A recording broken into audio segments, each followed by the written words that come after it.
Pues nuevamente buenas noches. Vamos a continuar con este repaso de la teoría de las obligaciones y pues vamos a comenzar con lo que es la vinculación de la teoría de las obligaciones con el código, ¿sí? Para identificar, bueno, algunos de los elementos teóricos que se encuentran reflejados en el Código Civil. El Código Civil del Estado de Guanajuato plantea de entrada una diferencia de género-especie y en el cual nos dice que los acuerdos de voluntades por virtud del cual se crean, transmiten, modifican o extinguen derechos y obligaciones se reciben el nombre de convenios, ¿sí? Y en este sentido pareciera ser que convenio es el género, ¿sí? Y el contrato es una especie de convenio que se caracteriza porque transfiere derechos y obligaciones. Esto es, el contrato no va a extinguir o a modificar derechos y obligaciones. Creo que para efectos prácticos resulta completamente banal esta diferencia, porque es posible que en un contrato, en un mismo documento, se plasmen condiciones de creación y de extinción de obligaciones, ¿sí? Aun y cuando pueda ese documento diferenciarse como distintos contratos. Si pensamos, por ejemplo, cuando celebramos un contrato de compraventa de un bien inmueble que se encuentra grabado de un segmento mayor, y entonces la escritura comienza con un contrato que, por ejemplo, va a decir cancelación parcial de la hipoteca, que es una extinción de una obligación de garantía, más la compraventa, más el otorgamiento de un crédito, más cualquier otro tipo de contrato. Entonces, no existe limitante para que en un mismo documento o en un mismo acto jurídico o secuencia de actos jurídicos se integren en una unidad convencional elementos que crean, transmitan, modifiquen o extinguen derechos y obligaciones. Y entonces me parece que la diferencia es más que nada conceptual y doctrinal. No sé si alguien tenga alguna inferencia de alguna utilidad práctica de esta diferencia en la clasificación. Adelante, Gustavo. Brevísimamente, o sea, nada más me parece que como lo hace Gutiérrez y González, que te dice género, especie, sí, pero también especie y especie. Convenio, en sentido estricto, como acuerdo de voluntades para modificar o extinguir derechos y obligaciones, y esto, su utilidad es estrictamente en cuanto al manejo preciso del lenguaje, ¿no? Si lo manejamos así, bueno, yo sé que convenio es nada más esto, y que contrato es esto más, pues, ¿no?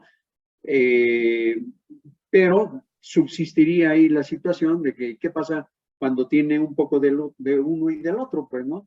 Es jazz, pero exclusivamente en ese sentido, ¿eh? Ya. De acuerdo. Bien, el artículo 1181 del Código Civil nos dice que para que exista un convenio o un contrato se requieren de 3 elementos: consentimiento, objeto y formalidad.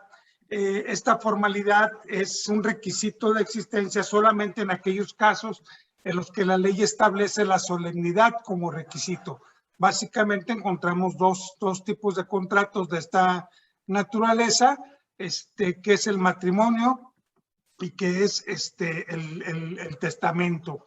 Yo considero que también tal vez el fideicomiso pudiese ser un contrato que requiera de algún tipo de solemnidad, pero evidentemente como un requisito indispensable de existencia en relación con la solemnidad sería solamente matrimonio y testamento, de tal manera que si el matrimonio o el testamento no son contratos que se otorguen conforme a las formas y ante los funcionarios que la ley establece, estos contratos no solo carecen de validez, sino son inexistentes, ¿sí? Y en este sentido, ¿sí? El artículo 1320 nos dice que todos los contratos son válidos, independientemente de la forma, salvo aquellos en que la ley prevea una forma específica, y este mismo artículo, como lo vamos a ver más adelante, va a generar la denominada acción pro forma.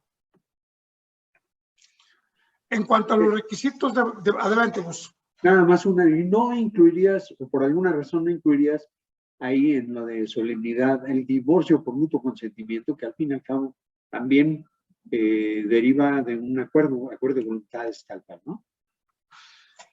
Yo creo que sí. Bueno, aquí en este caso estaríamos ahora sí en una condición tal vez de un convenio que extingue una obligación o una serie de obligaciones existentes, aunque no todas, pero sí hay una extinción por lo menos parcial de algunas.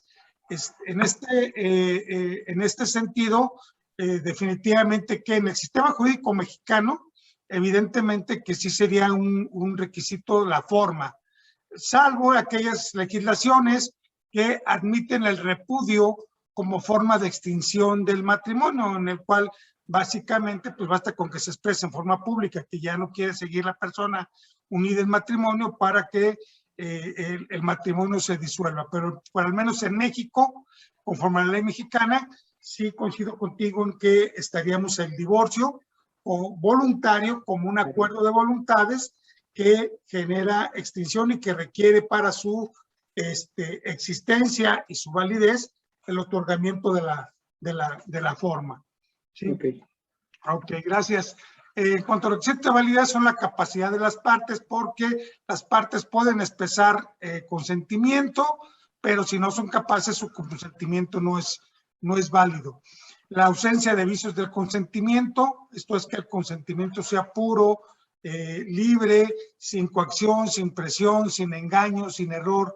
La licitud en el objeto y la formalidad, tal como lo establece el artículo 1182 del Código Civil, y planteando que, por regla general, en México los contratos son consensuales en oposición a formales.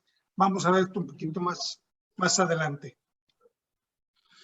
Perdón, antes. En relación a lo que pasa es que es una que me brincó, en relación a los elementos de validez, cuando hablamos de la licitud en el objeto y pensamos en una serie de cuestiones que a través de la jurisprudencia se han estado estableciendo respecto de limitaciones a la voluntad o limitaciones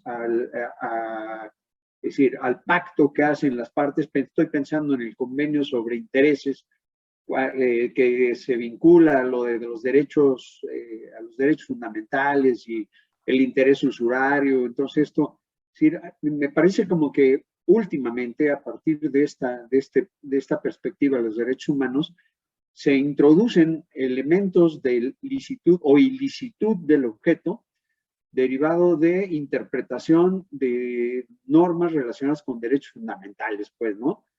Es ilícito, por ejemplo, el pacto que tenga por objeto el establecimiento de intereses usurarios en los términos estos de violación de la... ¿Cuál es el derecho como lo plantean? Que se es la prohibición de la explotación del hombre por el hombre. Así es, ¿no? Bueno, nada más es una cuestión que me ha estado brincando ahora al estar pensando en esto que nos estás recordando. Sí, en este sentido, algunos tipos de obligaciones que antes eran válidas, perfectamente lícitas, ahora por interpretación de la Corte, como es el caso de limitar el importe de los intereses moratorios, se han convertido en ilícitos, o al menos, si no en ilícitos, sí materia de una limitación por parte del Estado, en el cual te fija límites a la manifestación de la voluntad. No es que el interés sea ilícito en sí, sino que la autoridad está delimitando el alcance de este tipo de elementos, y por lo tanto, al rebasar ese límite que establece la autoridad a través de la interpretación de jurisprudencial, que recordemos que la ley es una fuente de obligaciones,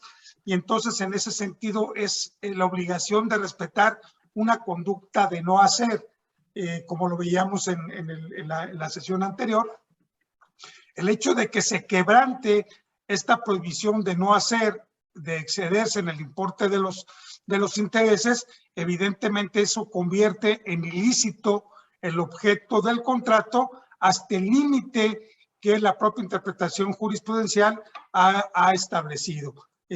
Creo que sí, efectivamente, este es uno de los condicionantes en las que la interpretación a la luz de los derechos humanos pues ha modificado este patrón de libertad contractual que se ha venido generando. Sí, sí. Perdón, y otra en relación a las formalidades, sobre esa misma línea. Sí, la jurisprudencia ha ido estableciendo poco a poco que incluso las formalidades del procedimiento deben ser interpretadas de una manera flexible para efectos de que se logre la impartición de justicia. No estamos ahí abriendo también una ventanita en relación a las formalidades de los contratos cuando toda vez que el principio es el mismo, es los contratos deben ser interpretados de manera tal que puedan ser ejecutados o que puedan ser cumplidos, pues, ¿no? Si acordaron la creación de derechos y obligaciones, entonces para que los derechos puedan ejercer, las obligaciones se deben cumplir. Entonces, sobre el mismo principio, si la formalidad del contrato o la falta de formalidad del contrato se presenta, no tendremos que empezar a pensar en la necesidad o en la posibilidad de la ponderación, como se hace en las formalidades procesales. Yo creo que aquí sería ya para el caso de la interpretación del contrato, ¿sí? Porque en cuanto a la formalidad per se, comentaba ya con anterioridad, en México los contratos surten efectos entre las partes por el solo acuerdo de voluntades. En consecuencia, son consensuales en oposición a formal. Ahora, si la ley exige una forma, no es que el contrato no exista, no es que el contrato sea, es más, ni siquiera inválido. Lo que va a pasar es que da origen a la posibilidad de exigir a una de las partes, de obligar a la otra que le otorgue la forma que la ley prescribe.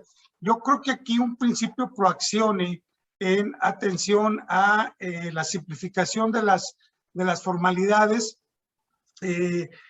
no opera en cuanto a la confección del contrato, sino sí que donde se operaría en la interpretación del contrato precisamente para darle la eficacia, porque inclusive pues ya hasta la ley nos permite el uso de mecanismos tecnológicos para hacer la manifestación de la voluntad y por lo tanto el acceso a otro tipo de modelos de interacción que facilitan el intercambio comercial, ¿no? Que es básicamente donde opera el grueso de los elementos contractuales. Ese sería mi punto de vista. Sí, y último punto, porque todo esto me ha estado brincando, ¿no? Es la cuestión de los vicios del consentimiento. Otra vez, a la luz de esto, de los derechos fundamentales, en relación a la aplicación de la ley, la equivalente, digamos, está, me parece, en la cuestión de los grupos vulnerables. El grupo vulnerable es aquel que de alguna manera, si lo pensamos en contratos, es aquel que puede no tener garantizado el expresar su voluntad de manera libre y autónoma, me parece, ¿no? Ser mujeres en relación a hombres,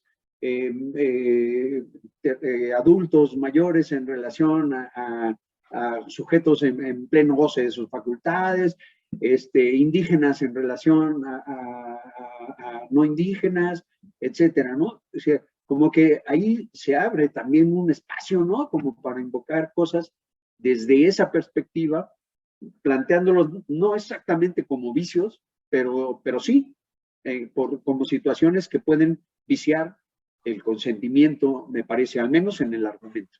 Bueno, yo había considerado esto, tratarlo como una forma de lesión, porque la lesión aplica cuando hay una de las partes en el contrato o en el convenio, se aprovecha de la necesidad, de la ignorancia o de, aquí sí podíamos ir acomodando la posición desfavorable que tiene un grupo determinado, ¿sí?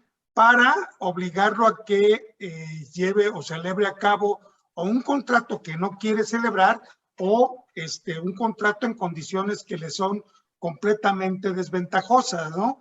Y en ese sentido, inclusive está la condición de que el uso o el abuso de información privilegiada pueda tener como consecuencia, creo yo, la posibilidad de que se pueda pedir la nulidad del contrato. Y pensemos, gente que tiene información privilegiada, yo sé que por este sector van a crear está proyectado un bulevar, eso no se ha hecho público, y voy y compro tierras a un precio muy económico para que al acercarse la construcción, entonces obtener un lucro que debió de haber obtenido aquella persona. Y eso les pasa mucho sobre todo a los ejidatarios, ¿no? En ese sentido de que se les compra a un precio barato y resulta que luego que va a aparecer que ahí se va a construir algo que le va a generar una plusvalía y que en ese sentido es un abuso de la información privilegiada y que creo que aquí podría plantearse también una cuestión de vicio del consentimiento, porque de haber sabido yo que se iba a construir esa obra o que iba a tener esa plusvalía, o no hubiera vendido en el precio en que finalmente vendí. Hay evidentemente todo un montón de cosas que están surgiendo a la luz de estos elementos. Ok, gracias. Sí, Lupita. ¿Tu micro? Sí, bueno, ligando tal vez un poco con esto que comentas de los ejidatarios, me parece que en el tema o en el punto relativo a la capacidad de las partes, tal vez convendría ahondar un poco porque la capacidad implica capacidad de goce y capacidad de ejercicio. Y hay personas que no tienen capacidad de goce y hay otras personas que teniendo capacidad de goce no tienen capacidad de ejercicio, pero pueden hacer valer sus derechos por conducto de quien legítimamente los represente. Y habrá casos en que, por ejemplo, el contrato no solamente, que el contrato no sea propiamente nulo, sino incluso inexistente. Por ejemplo, técnicamente, en los términos del artículo 27 constitucional, los extranjeros no pueden adquirir propiedades en la franja de 100 kilómetros de la frontera y de 50 en las costas. Entonces, ahí carecerían de capacidad de goce para adquirir esos bienes, o en el caso de bienes que todavía forman parte o están sujetos al régimen ejidal, pues solo pueden ser adquiridos por los propios ejidatarios o sus descendientes, cónyuges o por los avecindados. Entonces, ahí, si un tercero, no teniendo esas condiciones, adquiere bienes de esa naturaleza, pues en principio el contrato no solamente sería nulo, sino inexistente, me parece. Y en relación a la capacidad de ejercicio, pues será un requisito es un requisito de validez que si la persona que está contratando no tiene capacidad para hacerlo por sí misma o quien pretendidamente lo representa pues tampoco cuenta con las facultades necesarias, pues el contrato será inválido, salvo que o la situación será de que estará afectado de una validez, de una nulidad, perdón, relativa, y podría ser eventualmente confirmado, ¿no? Es lo que quería comentar. Aunque más adelante vamos a analizar la capacidad, retomo nada más en esta condición lo que es el consentimiento, ¿sí? Y tenemos que plantear, ¿cuántas de las veces cuando hacemos compras por internet estamos comprándole a robots? Así es. No hay una persona que esté del otro lado, que esté haciendo una manifestación de la voluntad, sino que son una serie de algoritmos que plantean la identificación de respuestas condicionadas y bajo esa circunstancia hay una verdadero acuerdo de voluntades, porque a quien yo le compro no es a una persona que esté del otro lado, no es como nosotros que yo puedo prender la cámara y veo que está Gustavo Molina, veo que está la licenciada Montserrat, a Ezequiel no lo veo, pero me aparece ahí que su mención de que está conectado y que está en línea, ¿sí? Y entonces yo tengo la certeza de que esta manifestación de la voluntad a distancia surte sus efectos. La cuestión es qué pasa cuando yo estoy contratando con un robot, porque no hay una manifestación de la voluntad, aun y cuando el que generó el programa robótico que está planteando las respuestas lo hizo con la intención precisamente de que diera esa clase de respuestas, y por lo tanto pareciera que hay una voluntad subyacente o remota que ya se encuentra manifestada. Adelante, Lupita. Sí, o sea, ahí me parece que, bueno, también el derecho ha evolucionado como ha evolucionado la tecnología, pues, ¿no? O ha ido, tal vez no al mismo ritmo, pero ha tratado de seguirle los pasos, pues, ¿no? Y hay ciertas reglas que aplican para el comercio electrónico que establecen la posibilidad de que precisamente mediante firmas electrónicas con una serie de elementos pues de esa naturaleza, algoritmos, contraseñas, claves, etcétera, que son detectados no por personas de carne y hueso, sino por una máquina que traduce pues esa información que se le está proporcionando. El sujeto que creó la firma electrónica, sea esta una persona física o una persona moral, al emitirla está asumiendo que está expresando su voluntad mediante ella, pues, ¿no? Entonces me parece que ahí hay otras cosas, aunque sea mediado a través de un programa de cómputo y una serie de cuestiones de tecnologías de la comunicación, pues. Sí, y aquí finalmente, bueno, viene la cuestión de voluntad. Viene la cuestión de, entonces, ¿qué pasa con aquellos fraudes cibernéticos, no? Sobre todo yo me peleo mucho con la cuestión de los bancos, que les digo, la responsabilidad de guardar la confidencialidad de mis números es mía, mi firma, mi NIP, pero la obligación de resguardar la integridad y la seguridad de los servidores es de ustedes. Sí, sí, y de hecho me parece que en los últimos tiempos hay hay jurisprudencia, hay tesis, hay precedentes que establecen precisamente que en un juicio, en función de la teoría de la carga dinámica de la prueba, corresponde precisamente a las instituciones de crédito demostrar, uno, que sus sistemas no fueron vulnerados, dos, que efectivamente se usaron las firmas electrónicas del cuentaviente, cuyo dinero puede ser que esté a su resguardo o que tengan acceso a una tarjeta de crédito y que para hacer disposiciones necesariamente requieren de ella. Entonces ahí el que tiene la carga de probar es el banco. Así es. Yo creo que ha sido mayoritariamente en los juicios de esa naturaleza, de que si el banco no prueba, incluso recientemente leía yo una jurisprudencia que establece algo así, no recuerdo con precisión, pero para poder acreditarlo necesariamente tiene que haber una pericial en materia de tecnologías de la comunicación y de informática. Entonces, son pruebas muy complicadas y muy difíciles precisamente por los algoritmos, por las triangulaciones que hay, por el que tienes que usar o la posibilidad de usar cajeros electrónicos, terminales puntos de venta, etcétera, ¿no? O transferencias electrónicas que implican también ahí como una triangulación a través del Banco de México para hacer como hacía antes la Cámara de Compensación. Entonces, sí son cuestiones que desde mi óptica de repente resultan muy complicadas porque son un reto tecnológico muy, muy grande. De acuerdo. Eso es lo que quiero decir.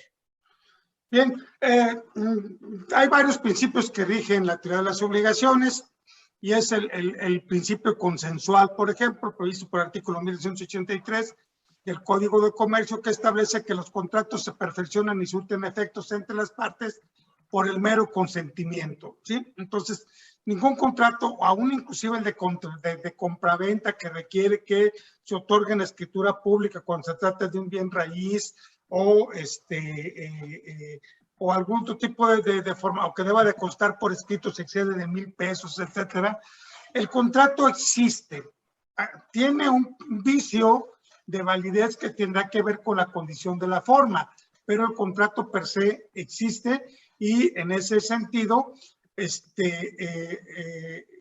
la ley faculta que cualquiera de las partes exijan el otorgamiento de la forma establecida, pero pues inclusive el contrato de compraventa de un bien inmueble puede hacerse de manera verbal, ¿sí?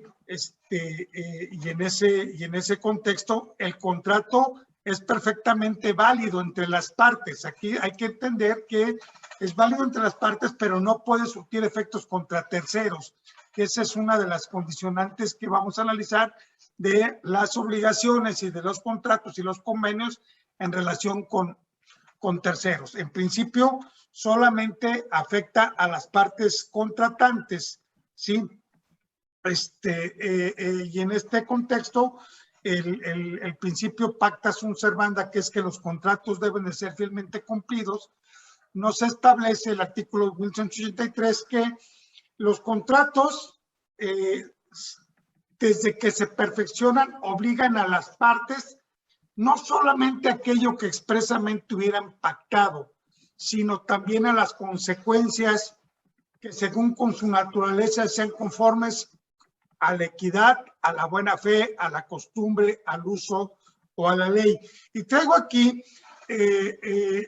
un caso donde una persona da en arrendamiento una casa habitación. La persona, el inquilino, se abstiene de pagar el servicio del agua potable, ¿sí?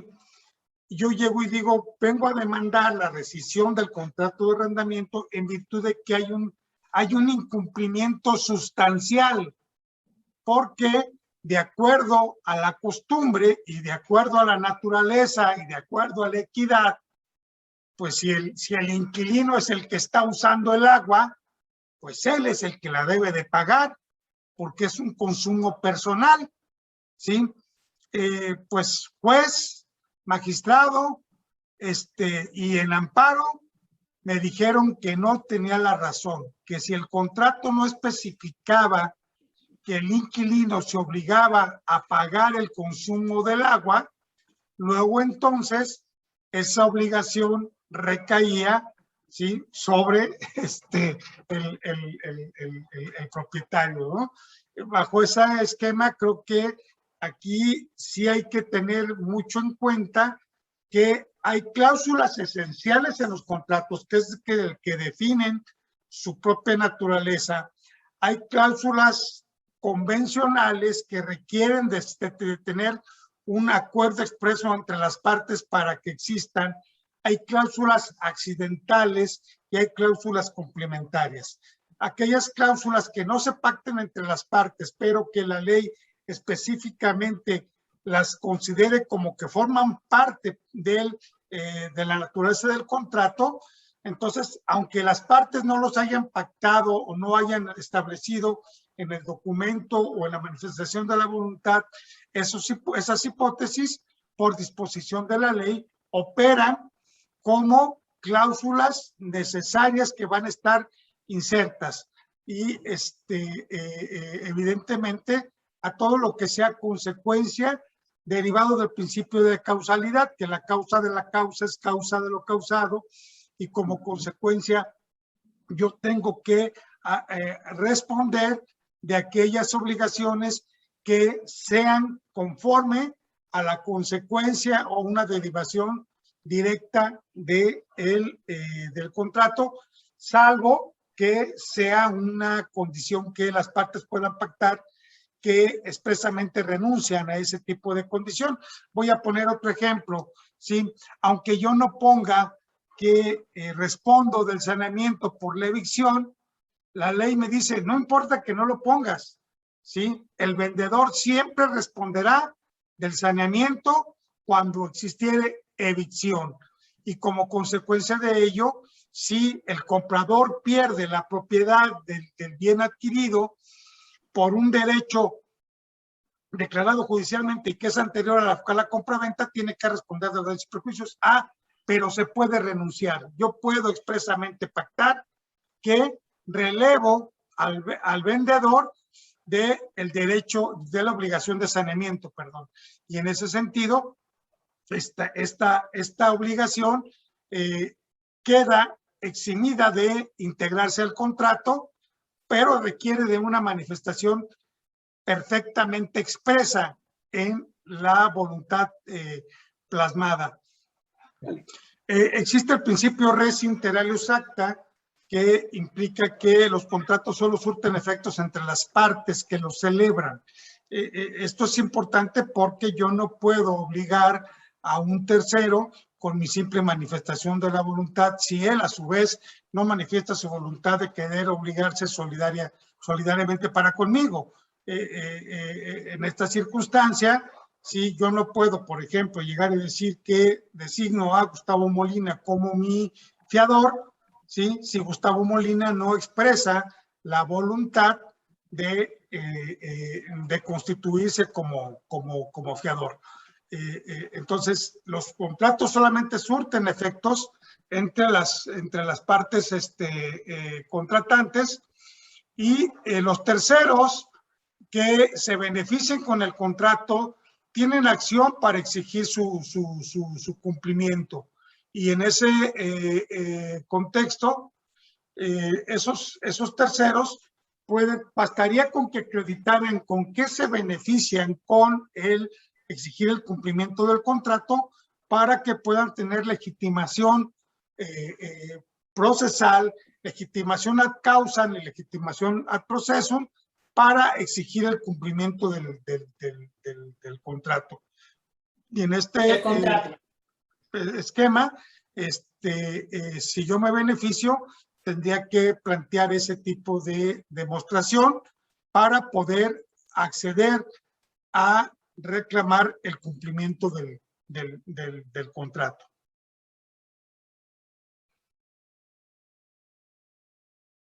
Y algo que ya mencionábamos en la anterior, sí, es la cláusula rebus sic stantibus, que decíamos, conocida también como teoría de la imprevisión. El rebus sic stantibus significa yo contrato en las condiciones actuales, yo contrato en estas condiciones, y se refiere a aquellos contratos de tracto sucesivo que son modificados por condiciones ajenas a la voluntad de las partes, y el otro elemento es que sean imprevisibles, que sean completamente, al menos improbables de que se vayan a presentar. Yo creo que este caso de la pandemia, los científicos desde el 2010, 2011, yo he estado leyendo en revistas de divulgación científica la posibilidad viene una pandemia y muy probablemente por ahí sí, la revista muy interesante hasta dijo esa pandemia que va a surgir, eso lo hizo en el 2012, va a ser a través de un coronavirus, y no es que sea una condición de que haya un complot entre los gobiernos, simplemente es que los científicos, haciendo perspectiva, visualizaban este tipo de condicionante generada por la movilidad de la gente en el planeta, y que eso permite la dispersión del virus.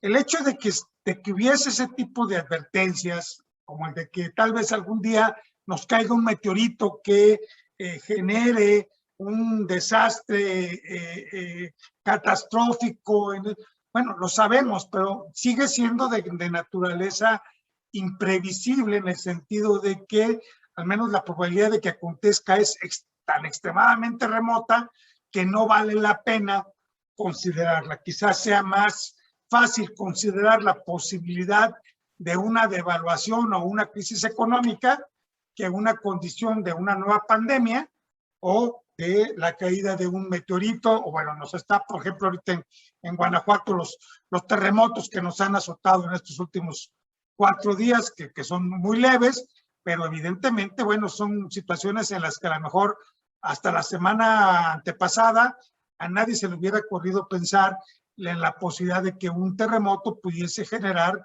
por ejemplo, la fractura de un terreno de tal manera que hubiera un aluvión o una abulsión, ¿no? Para recordar los esquemas de pérdida o ganancia de terreno del derecho romano. Entonces dice, cuando esto acontece, entonces el contrato se vuelve oneroso por una de las partes. La parte perjudicada puede pedir o la rescisión del contrato o la reducción equitativa de las obligaciones. En este contexto, con la crisis del 1995, la Corte estableció en ese momento que en materia mercantil no operaba la teoría de la imprevisión y que en este sentido prevalecía el principio de la voluntad de las partes. Tanto Código de Comercio como Código Civil en México establecen que las partes se obligan en los términos en que aparece que quisieron obligarse, ¿sí? De tal manera que genera el principio de imperio de la voluntad de las partes. La voluntad de las partes prevalece aún por encima de la ley, siempre y cuando esa voluntad no quebrante alguna prohibición de carácter legal.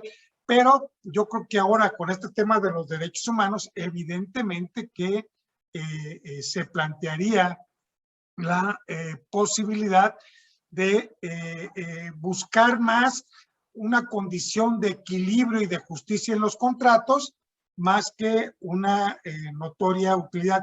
Yo creo que ahora sí habría alguna posibilidad de que en algunos contratos aún de naturaleza financiera y mercantil se puedan imponer límites en algunos aspectos de la comercialización, y entonces yo creo que también si surgiera una condicionante de una crisis económica, podría ya dejar de tener aplicación en materia mercantil bajo el esquema de los derechos humanos, la prohibición de la explotación del hombre por el hombre, el plantear la prevalencia en materia de derecho mercantil de la cláusula de la teoría de la imprevisión.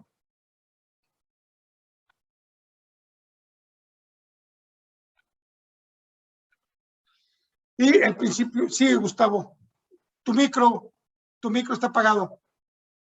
Lo que pasa es que me decía que si le apachurraban la barra espaciadora, me dejaba hablar, pero no. Bien, sí, y como que ya está apuntado desde hace tiempo con este rollo de la parte débil, ¿no? Toda la argumentación esta que se ha planteado sobre el desequilibrio de las partes, que en materia mercantil y sobre todo en materia financiera, pues es evidente, ¿no?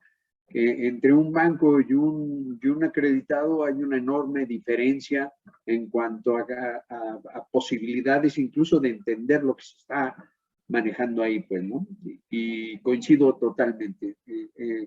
El principio rebus sic stantibus, que se había eliminado de lo mercantil por la resolución de la Corte, para ser congruente toda la interpretación que ha estado haciendo la Corte a partir de los derechos humanos, tendría que reincorporarse, revisarse y reutilizarse, pues, nada más.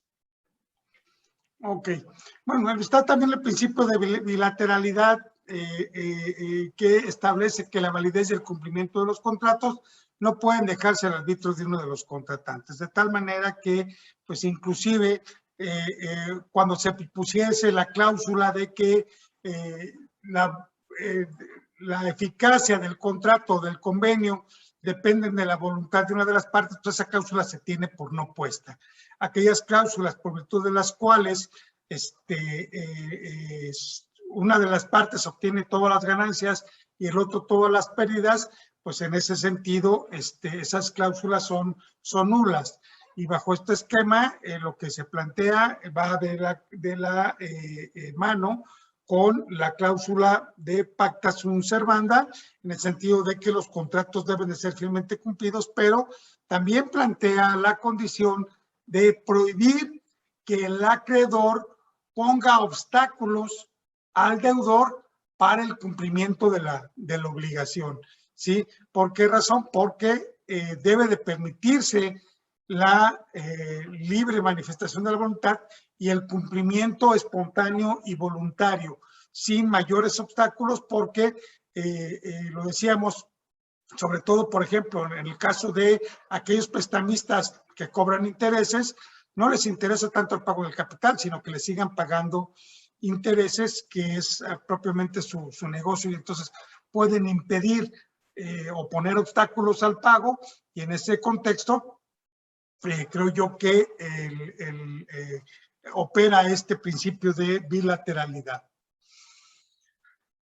En cuanto a la capacidad, la regla general que establece la ley es todas personas pueden contratar, pueden llegar a celebrar convenios, es la regla general, salvo que por disposición de la ley o por su posición, ¿sí? Se encuentren incapacitados para llegar a hacerlo, para llegar a celebrar el contrato, y básicamente lo que decía Lupita, ¿no? O sea, la capacidad que puedan tener aquellas personas físicas que son capacidad de goce, capacidad de ejercicio, y que la capacidad de ejercicio se alcanza cuando se adquiere la mayoría de edad o los emancipados. En este contexto, plantearíamos que en el estado de Guanajuato, al menos, al estar prohibida ya el matrimonio por los menores de edad, pues evidentemente que esta emancipación natural que se daba con motivo del matrimonio deja de existir, pero sí cabe la posibilidad de que algún menor mayor de 16 años, pero menor de 18, que tenga negocios propios, pueda solicitar al juez una emancipación para llevar a cabo ciertos actos jurídicos, aun y cuando sea menor de edad. Lo mismo va a pasar con aquellas personas que son mayores de edad, pero que son declarados en estado de interdicción. Esto es que pues, sus capacidades intelectuales les impiden la toma adecuada de decisiones. Y aquí planteo una situación, es que si el estado de interdicción es una condición necesaria para poder establecer la incapacidad de la persona, aun y cuando la incapacidad resulte evidente. Me voy a permitir exponer un caso en el cual una persona fallece y uno de sus herederos padecía síndrome de Down, pero ya tenía más de 18 años.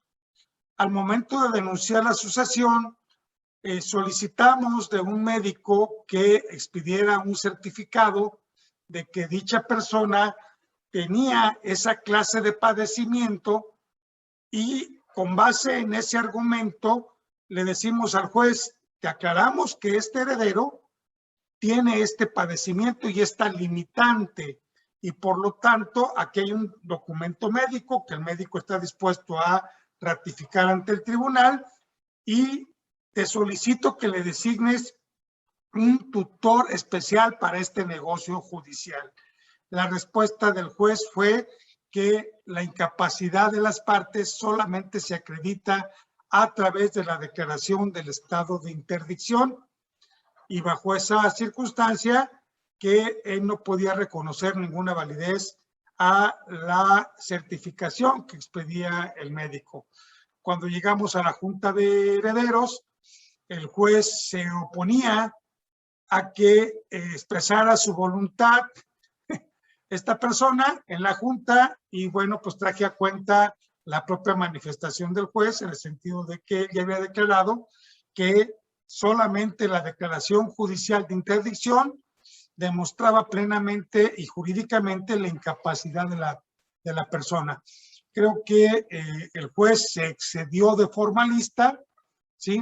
Y ante la evidencia de que la persona pudiese haber sido reconocida por el juez, era evidente en este caso que la persona tenía síndrome de Down por los rasgos físicos, por su comportamiento, etcétera, ¿sí? Más el certificado médico, y ningún trabajo le hubiera costado al juez llegar y designar un tutor especial para negocios judiciales, y creo que se hubiese subsanado esa condición, pero evidentemente que en el fondo, y siendo estrictamente formalista, el juez tenía la razón, porque inclusive la Corte ha planteado que aquellas personas que son materia de un procedimiento de interdicción, mientras no se declare, ellos pueden promover por su propio derecho dentro de su propio juicio en el que se está solicitando su propia interdicción. Esto es, no se vale partir de la premisa de que la persona está incapacitada. Siempre la premisa es, toda persona mayor de edad tiene capacidad. La regla es demostrar la incapacidad de dicha persona. Bueno, en el caso de las personas jurídico-colectivas, que en ese contexto siempre tienen capacidad tanto de goce como de ejercicio, y lo que plantea Lupita es en el aspecto de que todas las personas que son incapaces y las personas jurídicas colectivas, sean de derecho público, sean de derecho privado, actúan a través de sus representantes legales. Sí. Sí, Lupita, adelante.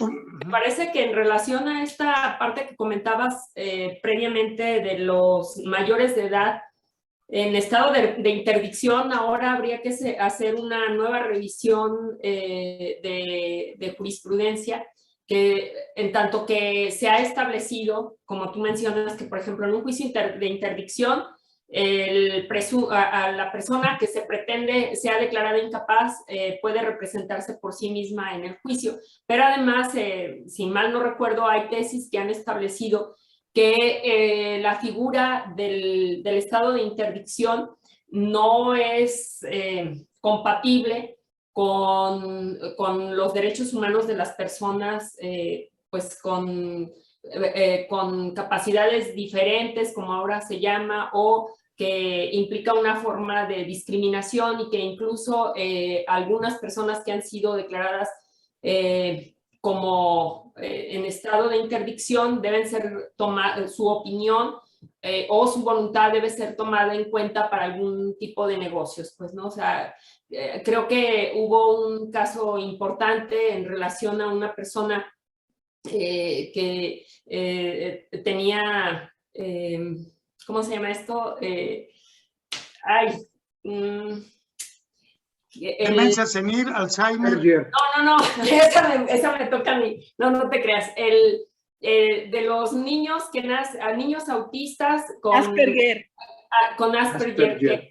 Ajá, o sea, bueno, yo entiendo que un autista o una persona que tiene esa condición puede ser muy inteligente para ciertas cosas, ¿verdad? Pero a lo mejor no para otras. Pero igual que todos, que tal vez tenemos ciertas capacidades mejor desarrolladas para unas cosas que para otras, pero creo que la tendencia es como que en cada caso, cada individuo tiene que ser tomado en cuenta para las decisiones que afecten su vida y los negocios que vayan a impactar en su esfera jurídica. Okay, eso yo creo, me parece que habría que revisar. Nada más para dar respuesta, Lupita, yo lo que he leído en relación con esto es que el juez debe de valorar caso por caso, tomando en consideración las capacidades del sujeto, para que a su prudente criterio determine el juez en qué casos sí se le puede consultar, tomar en cuenta su opinión, ¿sí? Y en qué casos definitivamente la opinión pues debe de ser sustituida por la de un tercero que obre en beneficio precisamente de aquella persona a la que está representando. Creo que esa es la tendencia de las últimas tesis que he leído y están planteadas en ese sentido. Si el juez considera que tiene cierta capacidad, debe de escuchar su opinión y el juez a su prudente arbitrio determinar si se toma en cuenta o no, o si forzosamente requiere de que esa voluntad se supla. Gustavo, luego Monse. No, perdón, iba antes, Monse, yo vi que levantó la mano antes que yo. Bueno, perdón, nada más, justo a eso me refería, Carlos, que ahora debe de particularizarse caso por caso. Eso es a lo que yo hacía referencia. Sí. Montserrat, ¿qué querías comentar? Hola, hola a todos.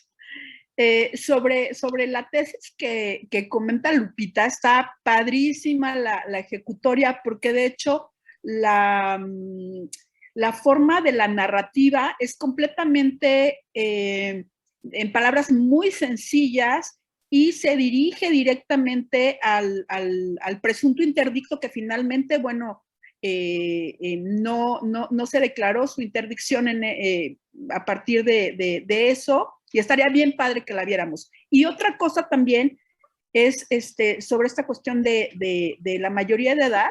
Pues bueno, las personas que tengan 16 años, pues tienen capacidad, por ejemplo, de hacer un testamento, que también eso habría que tomarlo en cuenta como para la cuestión de la capacidad, ¿no? En nuestro capítulo de sucesiones está esa posibilidad de que alguien de 16 años pues ya puede emitir su voluntad en la cuestión testamentaria. Sería todo.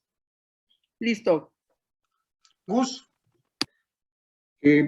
Bueno, más o menos en la misma línea, y luego una pregunta, más o menos en la misma línea, a mí me parece que estos criterios que se han estado estableciendo, de que la incapacidad ya no puede determinarse capaz e incapaz, si no eres incapaz para estas cosas y capaz para estas otras, porque es como la línea, eso como que está empezando a construir una manera distinta, que tiene una manera distinta de apreciar esto de la incapacidad de ejercicio, que tiene que ver con la experiencia que narraste, ¿no? De la sucesión esa, ¿no?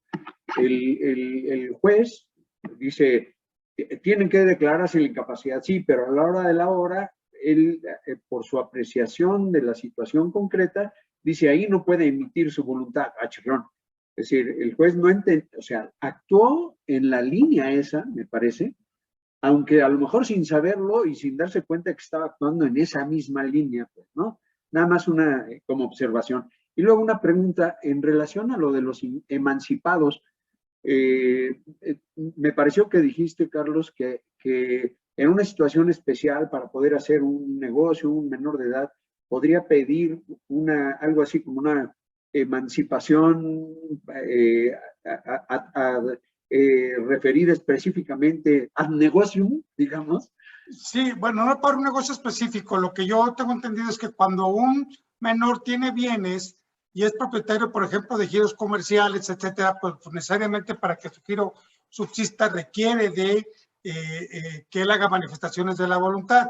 Y en este contexto, lo que yo he leído es que sí cabe la posibilidad de que menores que cuentan con este tipo de características puedan solicitar al juez la emancipación para llevar a cabo las actividades del giro de su propia actividad o comercio, o que les permita llevar a cabo negocios. ¿Sí? Esto es lo que yo he leído, no he sabido de ningún caso, pero sí existe en doctrina la posición de que se pueda solicitar esta clase de emancipación, que no es con motivo del matrimonio, como era tradicionalmente, sino con motivo de esta posición especial del sujeto en el mundo del comercio.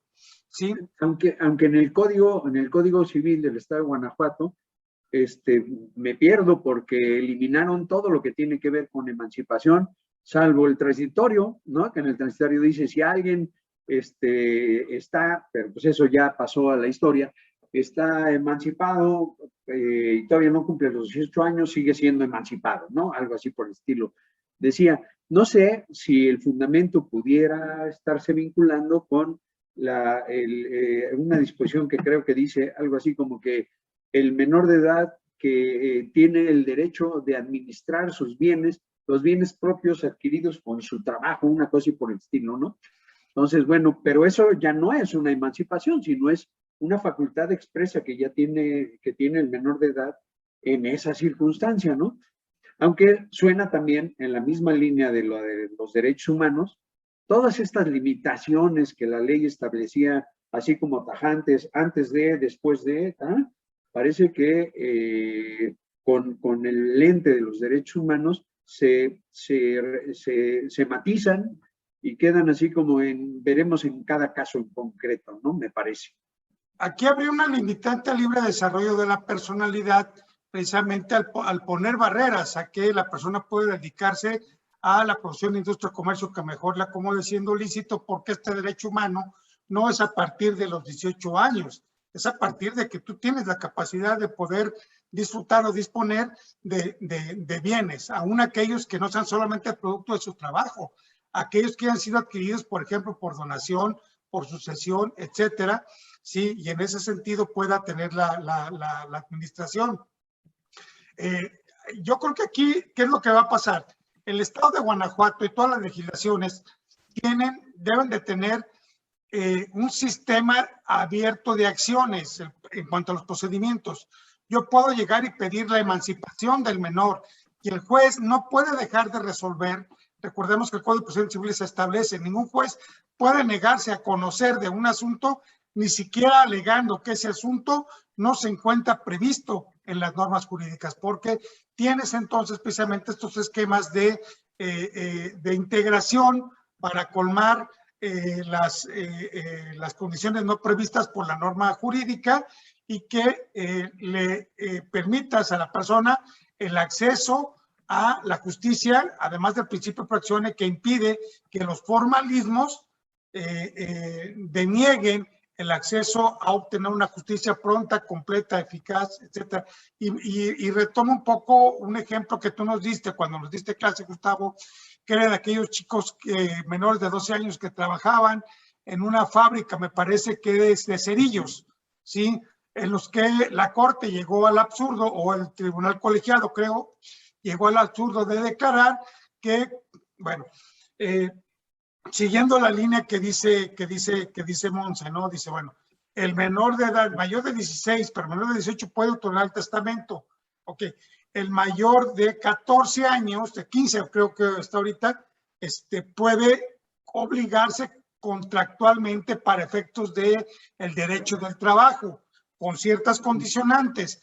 En ese sentido, no es tanto que se estén emancipando, sino que la ley permite casos de excepción o reglas de excepción que tienen que ver con estas condiciones. Recordemos inclusive que hasta hace algunos años, pues las personas mayores de 16 años eran sujetos del derecho penal como si fueran adultos, ¿no?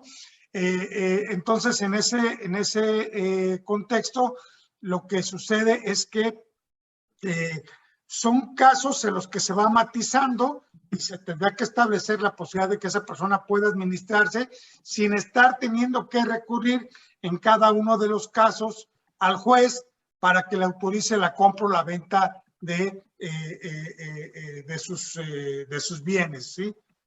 Y eso sería mi participación. Adelante, Monse. Voy a ver dónde está esto. Listo. Un comentario ahí sobre la cuestión del trabajo infantil.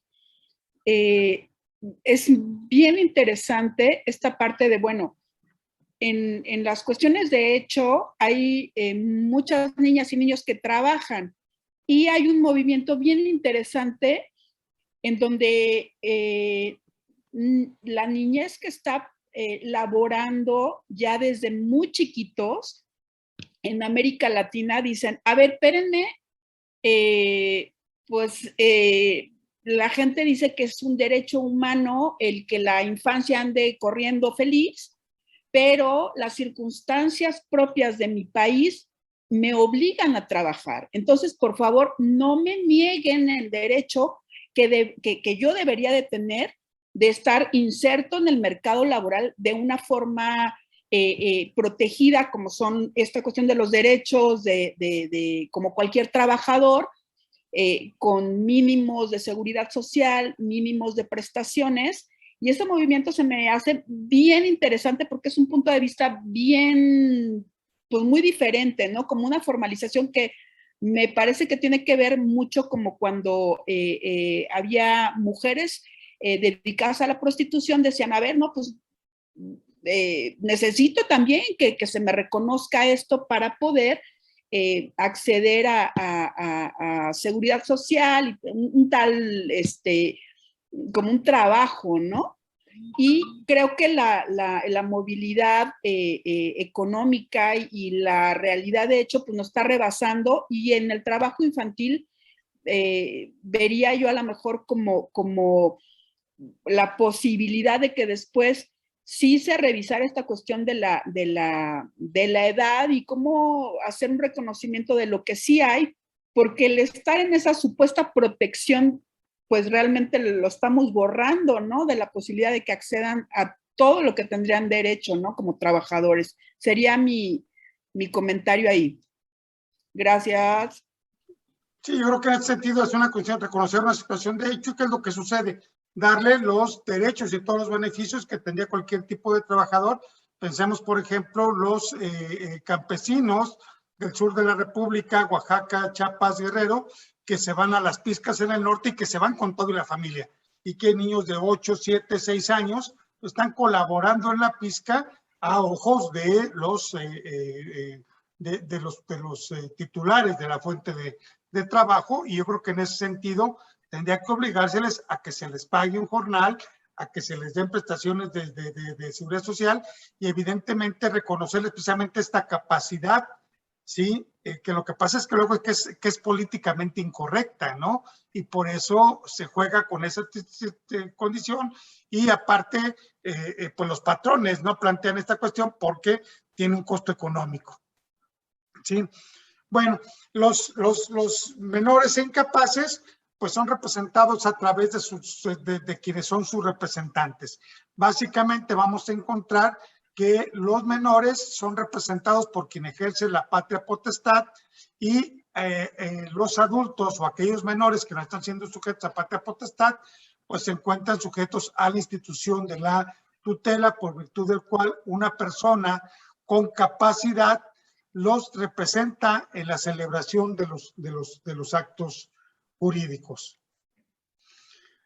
La representación, sí, pues la podemos encontrar en la figura del apoderado, del mandatario, la representación legal, la representación funcional, como se daría en el derecho mercantil, y pensemos en el caso de los factores, dependientes, comisionistas, en los cuales aun cuando no haya mandato, ¿sí? Basta, dice el Código de Comercio, que todos los actos llevados a cabo por los principales factores, dependientes o comisionistas relativos al giro del negocio, ¿sí? Se entenderán hechos a nombre y por cuenta del dueño, de tal manera que, por ejemplo, yo no requiero que la señorita de el Oxxo me acredite que se encuentra con facultad para poder vender en nombre y representación de la empresa a la que pertenece, para que yo pueda disponer del dominio de una cerveza, ¿no? De un paquete de galletas. Entonces, en ese sentido, la ley dice, pues en automático yo reconozco que todos estos actos se generan. Hay otros elementos en los cuales en materia mercantil también es muy importante, ¿sí? Y nos dice, cuando sin tener facultad, cuando por hechos u omisiones graves se da pie a pensar que otra persona cuenta con facultades para llevar a cabo una actividad determinada, se entenderá que esto obliga. Por ejemplo, es el caso de la suscripción de títulos de crédito, ¿sí? Entonces, cuando hay hechos u omisiones graves que den a pensar válidamente que la persona que está suscribiendo el título tiene facultades para ellos, está obligando a aquella persona que permitió este tipo de circunstancias, ¿no? Y en ese contexto, sí, viene situaciones, por ejemplo, pactadas con aquellas empresas, pensando, por ejemplo, yo me meto a internet y contrato y celebro un contrato de seguro con un agente de seguros que yo ni siquiera lo conozco, ¿sí? Se apareció ahí por internet, y me pasó con un asunto en el cual la aseguradora decía que no reconocía el acto de un endoso que se generó a través de internet, ¿no? Entonces yo planteé, dije, no me importa, o sea, tú permitiste que, tú diste lugar a que yo pensara, o a que cualquier persona que se metiera en internet, que este mecanismo era válido para pactar ese endoso, ¿sí? Y efectivamente el juez así lo planteó, se reconoció ese endoso y esa particularidad como integrante de, del contrato del seguro, bueno, y obligó al pago de a la aseguradora. Hay muchísimas formas de representación. Baste ver con que, por ejemplo, las sociedades conyugales también tiene que ver quién representa, pero además requiere de la autorización del otro cónyuge, etcétera. O sea, la manifestación de la voluntad suele ser en algunos casos un tanto cuanto compleja, ¿sí? Y en el contexto de que también hay una condición de incertidumbre, porque, por ejemplo, los poderes, para que tengan validez, no se inscriben en el registro público, cuando debiera ser una condición de que tanto el otorgamiento como la revocación de los poderes consten en el registro público para que puedan surtir efectos contra terceros, porque yo no sé si, por ejemplo, hoy estoy celebrando con un contrato con alguien que el día anterior o la semana anterior le habían revocado el poder y entonces complica toda la cuestión de la exigibilidad del cumplimiento, ya que la persona dice, pues ahí me basta con que yo lo haya planteado. Bueno, aquí me nada más regreso. una mención. A lo mejor valdría la pena incluir, porque es una forma distinta, la representación que puede llegar a tener el gestor de negocios, nada más, ¿no? Sí, porque aquí el que actúa sin mandato y sin representación y asume un negocio que no le es propio. En ese sentido, valga la expresión, se requiere también de una convalidación por parte del dueño del negocio. Esto es para que se perfeccione lo realizado por el gestor, es necesario que esta gestión sea convalidada. En caso contrario, el gestor responde de los daños y perjuicios que se hubiesen ocasionado, ¿sí? Y creo que sí, la gestión de negocios lo vamos a plantear en otro tema que tiene que ver con la manifestación unilateral de la voluntad.